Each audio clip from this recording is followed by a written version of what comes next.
영생이 제게 있다는 것이 얼마나 큰 힘이 되는지 모릅니다. 이 세상을 살다 보면 힘들고 어려운 일들을 만날 수가 있죠. 그럴 때마다 하나님을 의지하여 기도함으로 이 세상을 살면서도 평안과 기쁨을 누리고 살고 있습니다. 무엇보다 기쁜 것은 제가 영생을 얻었기 때문에 만일 오늘이라도 이 세상을 떠나면 천국에 들어갈 것을 확신하고 있기 때문입니다. 선생님, 제가 질문 하나 드려도 되겠습니까? 선생님께서 만일 오늘이라도 세상을 떠나신다면 천국에 들어간다는 것을 확신하고 계십니까? 네.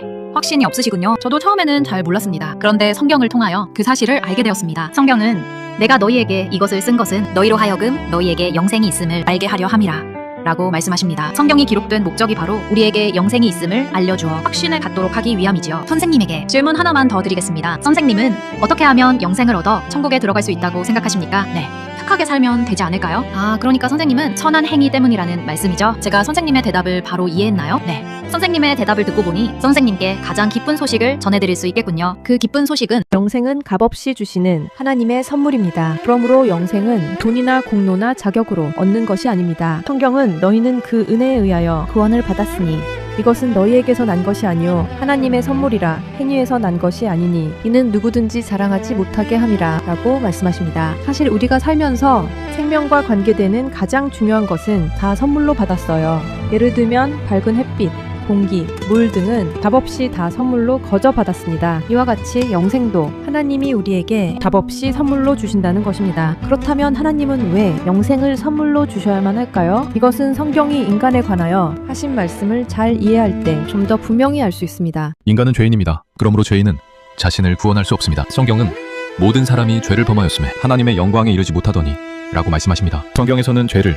이렇게 정의하고 있습니다. 첫째, 강도나 살인, 도적질이나 간음처럼 하지 말아야 할 것을 하는 것이 죄이고, 둘째, 부모 공경이나 이웃사람처럼 해야 할 것을 하지 않는 것도 역시 죄이며, 셋째, 교만, 정욕, 미움, 탐심, 시기, 질투, 거짓말처럼 나쁜 마음이나 나쁜 생각을 하는 것도 죄입니다. 그러나 무엇보다도 하나님을 하나님으로 믿지 않는 것이 가장 큰 죄입니다. 이런 기준으로 볼 때 선생님은 하루에 몇 번 정도 죄를 짓는다고 생각하세요? 그런 기준이라면 셀 수 없을 것 같아요. 예, 물론 저도 그래요. 사실 우리는 자신도 모르게 많은 죄를 짓고 살죠. 성경의 기준으로 볼 때 어떤 사람이 하루에 10번이나 5번, 아니 3번만 죄를 짓는다면 그 사람은 걸어다니는 천사라고 할 수 있을 것입니다. 그러나 그런 천사와 같은 자라도 하루 3번이면 1년이면 1000번 이상 90평생을 산다면 9만 번 이상의 죄를 짓게 되는 셈이죠. 그래서 이 세상에서 자신은 죄인이 아니라고 주장할 수 있는 사람은 단 한 사람도 없습니다. 그렇다면 이런 죄인이 어떻게 영생을 선물로 받을 수 있을까요? 이것은 성경이 하나님에 관하여 하신 말씀을 잘 이해할 때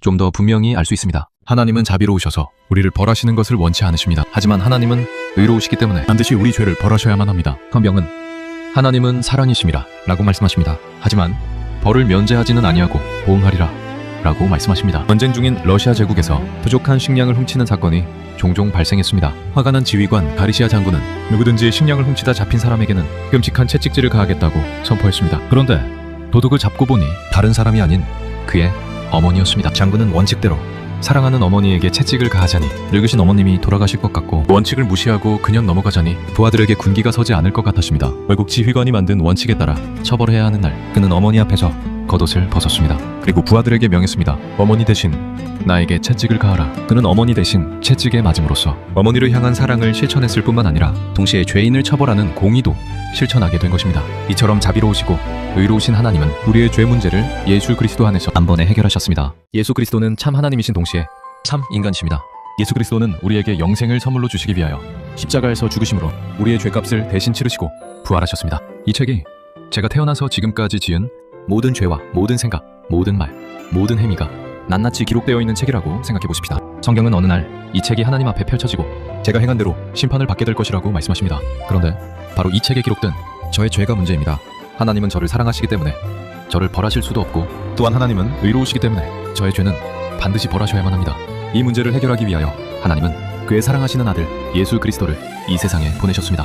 성경은 우리는 다 양 같아서 그릇 행하여 각기 제 길로 갔거늘 여호와께서는 우리 모두의 죄악을 그에게 예수 그리스도에게 담당시키셨도다 라고 말씀하십니다. 하나님이 미워하시는 저의 모든 죄가 그의 사랑하시는 아들 예수 그리스도께로 옮겨졌습니다. 예수 그리스도는 그 자신의 몸으로 우리의 모든 죄값을 치르시기 위하여 친히 십자가에 달려 돌아가셨습니다. 십자가 위에서 우리의 죄값이 다 치러졌을 때 예수 그리스도께서는 다 이루었다 라고 말씀하셨습니다. 범죄한 우리의 모든 죄값을 예수 그리스도께서 대신 갚아주신 것입니다. 예수 그리스도는 우리의 모든 죄값을 치르신 후 사흘 만에 부활하셔서 우리에게 영생을 선물로 주시기 위하여 승천하셨습니다. 지금 예수님은 영생을 선물로 주시고자 하십니다. 그렇다면 우리가 이 영생의 선물을 어떻게 받을 수 있을까요? 이 영생의 선물은 오직 예수 그리스도를 믿음으로 받습니다. 그러나 중요한 사실은 단순한 지식적 동의와 일시적, 현세적 믿음은 구원받는 믿음이 아닙니다. 구원받는 참 믿음은 우리의 구원을 위해서 오직 예수 그리스도만을 신뢰하는 것입니다. 성경은 주 예수를 믿으라. 그러면 너와 네 집이 구원을 받으리라 라고 말씀하십니다. 구원받는 참 믿음이 무엇인지 이 의자를 가지고 설명하겠습니다. 여기 의자가 있다는 사실을 알고 계시죠? 그러나 단순히 의자가 여기 있다는 것만 알고 앉지 않는다면 여기 있는 의자가 저에게 무슨 소용이 있겠습니까? 숭고한 말씀이지만 이 의자를 예수님이라고 가정해봅시다. 의자가 편하게 해줄 것을 알면서도 의자 옆에 서 있기만 하듯이 예수 그리스도가 구원자라는 사실을 머리로만 알고 예수 그리스도를 신뢰하지 않는다면 그 믿음은 단순히 지식적인 동의에 불과하므로 우리 자신을 구원하는 믿음이 아닙니다. 또한 예수 그리스도를 건강 문제, 재정 문제, 자녀 문제 등 일시적이고 현실적인 문제들만 해결할 분으로 알고 각종 문제들은 예수 그리스도께 부탁드리면서도 자신은 여전히 예수 그리스도를 신뢰하지 않는다면 그 믿음은 일시적 현세적 문제만을 해결하려는 믿음으로 우리 자신을 구원하는 믿음이 아닙니다.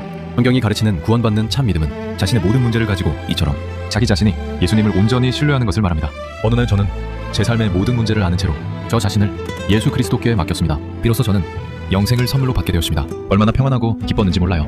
선생님, 앞에서 선생님은 영생을 얻어 천국에 들어가는 이유가 선한 행위라고 하셨죠? 예. 그렇다면 우리 선생님은 영생을 얻어 천국에 들어가려고 결국 누구를 신뢰하고 계셨던 것일까요? 그러고 보니 제 자신이었네요. 선생님께서 영생을 선물로 얻고 천국에 들어가려면 신뢰의 대상을 자신의 선한 행위로부터 오직 예수 그리스도께로 옮기셔야만 합니다. 지금까지 제가 성경의 핵심 내용을 요약해서 말씀드렸습니다. 이해가 되십니까? 예, 지금 이 시간 온 우주 만물을 창조하신 하나님께서 우리 선생님께 사랑하는 아들아, 내가 너에게 이 영생의 선물을 주려고 하는데 받겠느냐? 라고 물으신다면 우리 선생님은 이 영생의 선물을 받기를 원하십니까? 예, 받겠습니다. 선생님, 참으로 중요한 결정을 하셨습니다. 이제 선생님의 결정이 무엇을 뜻하는지 간단히 말씀드리겠습니다. 첫째, 영생을 얻기 위하여 자신을 신뢰하지 않고 오직 예수 그리스도만을 신뢰하겠다는 뜻입니다. 둘째, 부활하여 살아계신 예수 그리스도를 구원자로 삶의 주인으로 모시겠다는 뜻입니다. 셋째, 자신이 지었던 죄를 회개하고 삶의 방향을 하나님께로 돌리겠다는 뜻입니다. 그렇게 하시겠습니까? 예. 선생님, 하나님께서는 우리의 기도에 귀를 기울여 들어주십니다. 저를 따라서 하나님께 한마디씩 기도해 주세요. 하나님 아버지, 지금까지 저는 제 자신을 믿고 살아온 죄인입니다. 저의 죄를 회개하오니 용서해 주십시오. 예수님이 저의 죄 때문에 십자가에서 죽으시고 부활하신 것을 믿습니다. 지금 이 시간 제 마음의 문을 엽니다. 예수님이 제 마음에 들어오셔서 저의 구원자와 삶의 주인이 되어 주십시오. 이제부터 제가 하나님 앞에 설 때까지 저의 삶을 인도해 주십시오. 예수님의 이름으로 기도드립니다. 아멘. 아멘. 제가 우리 선생님을 위하여 기도하겠습니다. 하나님 아버지 감사합니다. 영접하는 자, 곧 그 이름을 믿는 자들에게는 하나님의 자녀가 되는 권세를 주신다는 말씀대로 하나님의 자녀가 되게 해주셔서 감사드립니다. 동이서에서 먼 것 같이 내 죄를 멀리 옮기었느니라 다시는 네 죄를 기억지 아니하리라 라는 말씀대로 우리 선생님에게 죄의 용서의 확신을 주시고 나를 믿는 자는 멸망치 않고 영생을 얻으리라 라는 말씀대로 구원의 확신을 주시옵소서. 예수님의 이름으로 기도드립니다. 아멘. 이제 선생님이 지금 기도하신 일이 무엇을 의미하는지 예수 그리스도께서 하신 말씀을 읽어주시면 좋겠습니다. 요한복음 6장 47절 여기를 읽어주시겠어요? 진실로 진실로 너희에게 이르노니 믿는 자니 영생을 가졌나니. 믿는 자는 무엇을 가졌다고 했나요? 영생을요. 영생을 가질 것이라고 했나요? 아니면 이미 가졌다고 했나요? 가졌다고 했습니다. 여기 너희에게와 예수 그리스도를 믿는 자에 선생님의 이름을 넣어서 읽어주시겠어요? 진실로 진실로 홍길동에게 이르노니 예수 그리스도를 믿는 홍길동은 영생을 가졌나니. 이 말씀에 근거해서 한 번 더 질문을 드리겠습니다. 선생님, 이 말씀에 근거해서 선생님은 영생을 얻었기에 만일 오늘이라도 이 세상을 떠나신다면 천국에 들어갈 것을 확신하시는지요?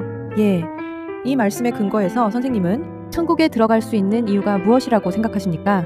예수 그리스도를 믿기 때문입니다. 오늘 선생님이 예수 그리스도를 믿고 영생을 얻어서 하나님의 자녀가 되신 것을 축하합니다.